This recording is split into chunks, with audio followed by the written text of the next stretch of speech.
ಸಾಮಾನ್ಯವಾಗಿ ಹಬ್ಬ ಹರಿದಿನಗಳಂದು ರಜಾದಿನಗಳಂದು ಬಿಡುಗಡೆಯಾದ ಚಿತ್ರಕ್ಕೆ ಭಾರಿ ಡಿಮ್ಯಾಂಡ್ ಇರುತ್ತೆ. ಅದರಲ್ಲಿಯೂ ಆ ಚಿತ್ರದಲ್ಲಿ ಸೂಪರ್ ಸ್ಟಾರ್ಗಳಿದ್ರೆ ಮುಗಿದೇ ಹೋಯಿತು. ಚಿತ್ರಮಂದಿರದ ಎದುರು ಜನಜಂಗುಳಿ ಕಂಡು ಬರುತ್ತೆ.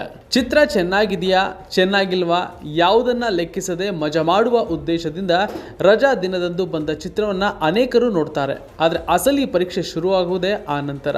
ಹಬ್ಬ ಮುಗಿದ ನಂತರ ರಜೆಯ ಮಜವೆಲ್ಲ ಮುಕ್ತಾಯವಾದ ನಂತರ ಆ ಚಿತ್ರ ನಿಜಕ್ಕೂ ಪ್ರೇಕ್ಷಕರಿಗೆ ಇಷ್ಟವಾಗಿದ್ರೆ ಮಾತ್ರ ಚಿತ್ರಮಂದಿರದಲ್ಲಿ ಉಳಿಯುತ್ತೆ, ಗೆಲ್ಲುತ್ತೆ.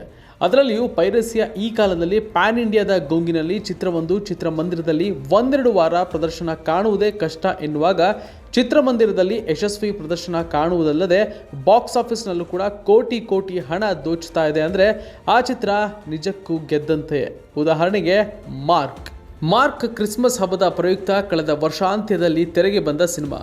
ಪಕ್ಕದ ಮನೆಯ ನಿರ್ದೇಶಕ ವಿಜಯ್ ಕಾರ್ತಿಕೇಯನ್ ಜೊತೆ ಸೇರಿ ಸುದೀಪ್ ಮಾಡಿರುವ ಎರಡನೇ ಮಹಾಯಜ್ಞ.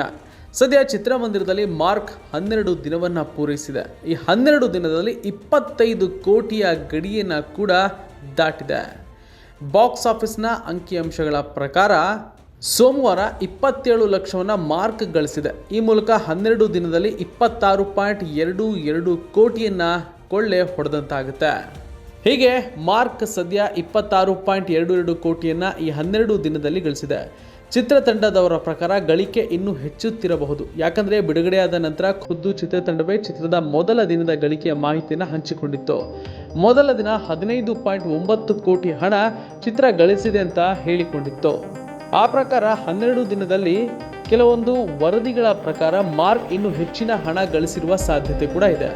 ಇನ್ನು ಈ ಗಳಿಕೆ ಕೇವಲ ಭಾರತದ್ದು, ಹೊರ ದೇಶದ ಗಳಿಕೆಯನ್ನ ಕೂಡ ಪರಿಗಣಿಸಿದ್ರೆ ಅಂಕಿ ಸಂಖ್ಯೆ ಹೆಚ್ಚಾಗುತ್ತೆ. ಚಿತ್ರತಂಡ ಅಧಿಕೃತ ಮಾಹಿತಿಯನ್ನು ಹಂಚಿಕೊಳ್ಬೇಕಷ್ಟೇ. ಸದ್ಯ ಮಾರ್ಕ್ ಯಶಸ್ವಿ ಪ್ರದರ್ಶನ ಕಾಣ್ತಾ ಇದ್ದು ಈ ವಾರಾಂತ್ಯದಲ್ಲಿ ಚಿತ್ರ ಎಷ್ಟು ಗಳಿಸುತ್ತೆ ಎನ್ನುವುದು ಕಾದು ನೋಡಬೇಕಾಗುತ್ತೆ.